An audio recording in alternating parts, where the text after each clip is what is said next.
Bonjour Carlos Moedas, vous êtes le maire de Lisbonne ou le président de la Câmara municipale de Lisbonne.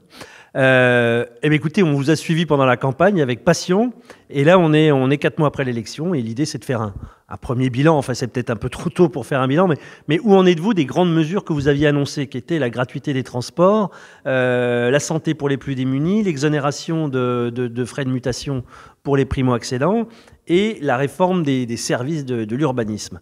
Comment ça se passe en ce moment, l'avancement de ces réformes?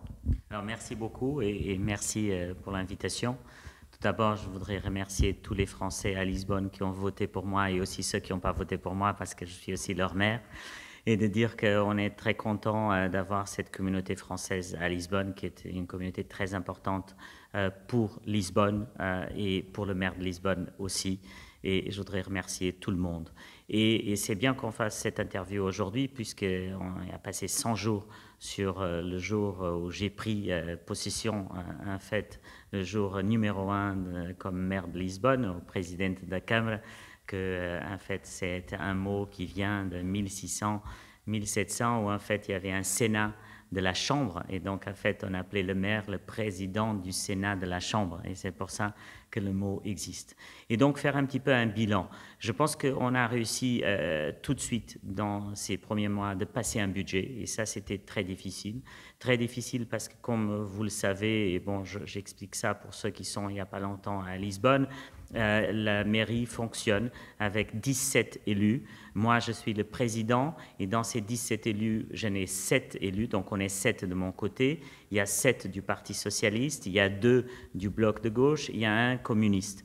Donc en fait, je suis dans une position qui est de minorité, mais c'est une position qui existe aussi dans beaucoup de mairies dans ce pays, au Portugal. Et donc ça a été toujours la capacité je dirais, de réunir, de consensus qui a fait la différence au Portugal dans les mairies. Donc je peux avoir des mesures que je suis d'accord avec les élus communistes ou les élus socialistes, on est capable de faire ça pour la ville. Donc le premier pas, c'était le budget. Dans ce budget que nous avons eu et qui a passé avec l'abstention du Parti socialiste, c'était effectivement les mesures que vous avez parlé sont déjà dedans. Donc c'était le premier pas, c'est avoir les mesures dans le budget de la ville, c'est-à-dire les transports publics pour ceux qui sont les plus jeunes, les moins de 23 et aussi le plus de 65 ans. On a mis dans ce budget les 12 millions d'euros que ça va nous coûter et donc ça c'est approuvé. Donc ça veut dire que maintenant, ce que je vais faire dans les 2 semaines là, c'est alors maintenant revenir dans la réunion, ce qu'on appelle la réunion de la mairie qu'on a tous les 15 jours, avec la mesure dans son concret, comment ça va fonctionner.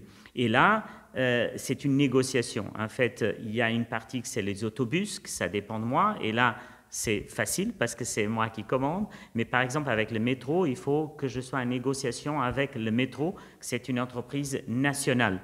Et donc là, on est presque au bout. Donc je pense que dans 2 semaines, 3 semaines maximum, je pourrais amener dans la réunion et faire passer cette mesure. C'est une mesure que je dirais que les partis de l'opposition vont passer facilement, j'espère, et je vais me battre pour que cela arrive.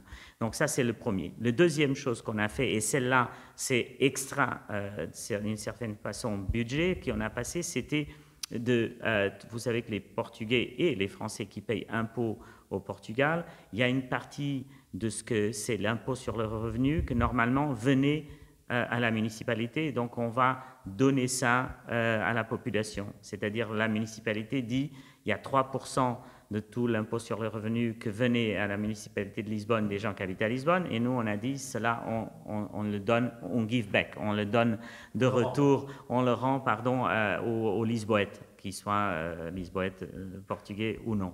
Et donc ça a été fait. Donc ça, c'est la deuxième chose. Le troisième, c'est le plan de santé, dont là, on est en train de négocier freguesie à freguesie, arrondissement à arrondissement, pour avoir directement dans les arrondissements que les gens, ceux qui ont plus de 65 ans, qui ont plus de difficultés, puissent s'inscrire pour avoir ce plan de santé. Et donc ça avance aussi très vite et on est très content de le faire avancer. Après, nous avons une mesure que c'est, je dirais, une réduction du prix pour les gens qui se garent aujourd'hui dans les parkings à superficie de la municipalité. Donc ça aussi, c'est déjà dans le budget. Ça aussi, on va le passer très vite. Et donc, tout est dans le budget. Et donc, on a réussi dans 100 jours d'avoir tout ça déjà prêt. Disons que le premier chapitre est fait. Là, il faut maintenant faire l'exécution de ces mesures, mais on a réussi quand même à passer un budget avec des mesures qui étaient pour beaucoup de partis de l'opposition pas faciles. La même chose avec les startups, on a mis 1 million d'euros pour la construction de l'usine à Unicorn, là dans le Beato, on a déjà des buildings et là on va développer, on va aller plus vite. Donc ça aussi c'est dans le budget. Donc je dis qu'on a effectivement le bilan du départ, c'est qu'on a commencé quand même assez fort dans une position de minorité dans cet ensemble 17 élus. On n'a pas effectivement la majorité. La French Radio. Portugal.